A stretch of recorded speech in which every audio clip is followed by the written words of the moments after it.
Boa noite, amigos. Vamos a mais um devocional. Eu estou seguindo os salmos de romagem, os salmos de degraus. São 14 salmos, já falamos de dois, né? Hoje eu resolvi seguir a ordem, que eles começam no 120. Então nós vamos hoje avaliar o Salmo 120, cuja autoria a gente não sabe muito bem ainda, né? Que, qual seria a autoria. Na verdade, alguns autores, inclusive Calvino, na sua análise aqui do Salmo, ele acredita que seja de Davi. Uma suposição que até eu não estaria errada.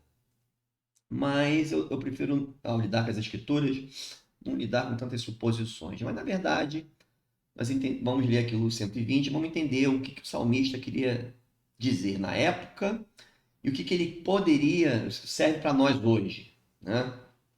Então, na minha angústia, clamo ao Senhor, e ele me ouve. Senhor, livra-me dos lábios mentirosos, da língua enganadora. Que te será dado ou que será acrescentado, ó língua enganadora? Setas agudas do valente e brasas vivas de zimbro. Ai de mim que peregrino em Meseque e habito nas tendas de Quedar. Já há tempo demais que habito com os que odeiam a paz. Sou pela paz, quando porém eu falo, eles teimam pela guerra. Bom, nós observamos nesse salmo que no primeiro versículo o salmista coloca que na minha angústia clamo ao Senhor e ele me ouve. O que isso quer dizer para a gente? O que isso transmite para aquela época e vai servir para a gente hoje? Na verdade, é o seguinte: esse judeu, esse salmista, nos seus momentos de angústia, o que é angústia? É aquele sentimento no peito que a gente tem, está muito preocupado ou muito ansioso. Quem é que nunca ficou angustiado com as preocupações ou com as aflições da vida? O que ele fazia? Ele ia correr? Ele ia beber? Ele ia para a noitada? Não. Ele clama ao Senhor. Ele clama ao Senhor. Ou seja, ele tem um relacionamento com Deus durante a angústia dele. Muitas das vezes Deus deixa que a gente fique em angústia. Nós fiquemos em angústia para que nós possamos melhorar o nosso relacionamento com Ele. Então ele clama ao Senhor. E é isso que nós temos que fazer, gente. Na hora da nossa angústia, quando a coisa está apertando, a melhor saída é orar, é a oração, é o clamor a Deus. E qual a consequência? Qual a consequência disso? E ele me ouve. Mas é muito interessante. Eu vou aqui mostrar para vocês no Logos que esse ouve é um verbo que é responder no hebraico. Na verdade, sim, o Senhor te ouve. Inclusive, ele sabe da sua oração antes mesmo de você fazer. Mas ele quer se relacionar com você, ele quer se relacionar conosco. E ele me ouve, ele me responde. Deus vivo, Deus é vivo, ele não só ouve a sua angústia, como ele te responde a sua angústia. E vai te responder de uma série de formas, ou na vida em redor, ou mesmo dentro do seu coração. Mas, gente, o salmista, ele estava angustiado, mas tinha um motivo para essa angústia dele. Aqui a gente não vai fazer suposições que ele estava, sabe? O que estava angustiando dele? Ele. Ele estava peregrino. O que é um peregrino? É quando você está numa terra que não é sua. Em Meseque, que é um dos netos lá de Noé, né? Numa região central da Ásia, essa região de Meseque. E nas tendas de Quedar, que é uma região ali ao sul da Ásia também. Ou seja, ele estava como que numa terra que não era dele. Até acredito que esse salmo tenha sido escrito após o retorno do exílio, e até o salmista poderia até estar em Israel, mas ele se sentia como um peregrino em Meseque e habitava nas tendas de Quedar. Ou então ele está falando de quando ele realmente era peregrino. Gente, nós cristãos, a gente às vezes não se sente peregrino no mundo que nós estamos vivendo. Nós vivemos nesse mundo, mas não somos desse mundo. E o que acontece? No meio dessa sociedade, ele pede que Deus livre ele dos lábios mentirosos, da língua enganadora.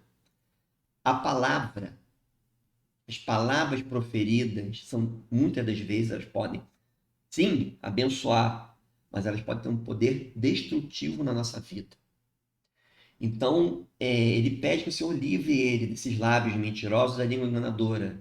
Eram calúnias, eram mentiras, eram enganos. Até a gente pode pensar que, se foi Davi que escreveu esse salmo, ele pode ter escrito, se lembrado das perseguições de Saul com mentiras, injúrias. Se vocês forem ver bem, inclusive o nosso Senhor Jesus Cristo, ele foi injuriado, mentiram em relação a ele. Então, ele foi um peregrino aqui nesse mundo, como nós somos hoje, né? Então é um fato. Nós vamos lidar com isso, com gente tentando nos agredir com palavras, nos agredir com mentiras, fazendo fofocas em relação a nós. E ele pergunta o que será dado a esse pessoal que faz isso, né? Que é mentiroso, que usa a língua para não abençoar, mas para fazer o mal. Setas agudas do valente, que é como um guerreiro, e brasas vivas de zimbro. Pode ser setas com brasas vivas de zimbro, talvez, né? Brasas vivas de zimbro. Zimbro é uma madeira que tem uma combustão rápida e intensa. E as setas agudas do valente são certeiras. Então, a punição para essas pessoas é certeira e é intensa de Deus, né? Então, setas agudas do valente, brasas vivas de zimbro. É o destino desse pessoal mentiroso, né? E sabe o que é interessante, né? Que eles odeiam a paz, eles são pela guerra. E às vezes o que eles ganham como retorno é da sua própria guerra. A guerra que eles montam contra a gente volta contra eles mesmos. Agora, também Deus, na sua ira, no fim dos tempos, a gente sempre tem um caráter escatológico na Escritura muito interessante. No fim dos tempos, Deus vai derramar sua ira como brasas vivas de zimbro nesse pessoal. Eu reservei aqui uma passagem de Tiago para vocês entenderem a língua, né? Ele coloca que a língua, porém, nenhum dos homens é capaz de domar. É mal incontido, carregado de veneno mortífero. Com ela bendizemos ao Senhor e Pai. Também com ela amaldiçoamos os homens, feitos à semelhança de Deus. De uma só boca procede bênção e maldição. Meus irmãos, não é conveniente que essas coisas sejam assim.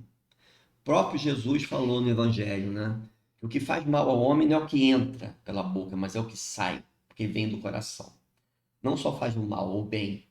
O que uma pessoa fala, ela testemunha muito do seu caráter interno, do seu coração. Então, o que nós aprendemos, resumindo, desse salmo? Primeiro, que nas nossas angústias, nós temos, a primeira coisa que nós temos que fazer é clamar ao Senhor, entender que Ele é um Deus que te ama profundamente e que Ele te ouve. Ele te ouve e te responde. E segunda, que nós somos peregrinos nesse mundo e que nós enfrentamos o problema da língua enganadora. E que essas pessoas odeiam a paz, eles são belicosos, querem guerra, guerra, guerra. Mas como o cristão tem que lidar com isso? Entender que a vingança, ou que essa guerra não é vencida por você sozinho. Ela é vencida por Deus. E que o próprio mal que essas pessoas fazem vai voltar contra eles mesmos. E o terceiro ponto que a gente tem que aprender, que da nossa língua, da nossa boca, tem que sair palavras de bênção. Sou pela paz, palavras de bênção, inclusive em relação a essas pessoas. Bom, gente, uma noite abençoada para vocês todos. Eu espero, sim, que vocês tenham realmente gostado, tá? Estejam gostando aí dos nossos devocionais, né? E vamos continuar. Sexta-feira vai ter mais um, tá bom? Tem tido muita gente aí que tem elogiado, tem gostado. E graças a Deus, louvado seja Deus, que a gente possa abençoar a vida de vocês com o que nós temos estudado. Um grande abraço. Fiquem com Deus.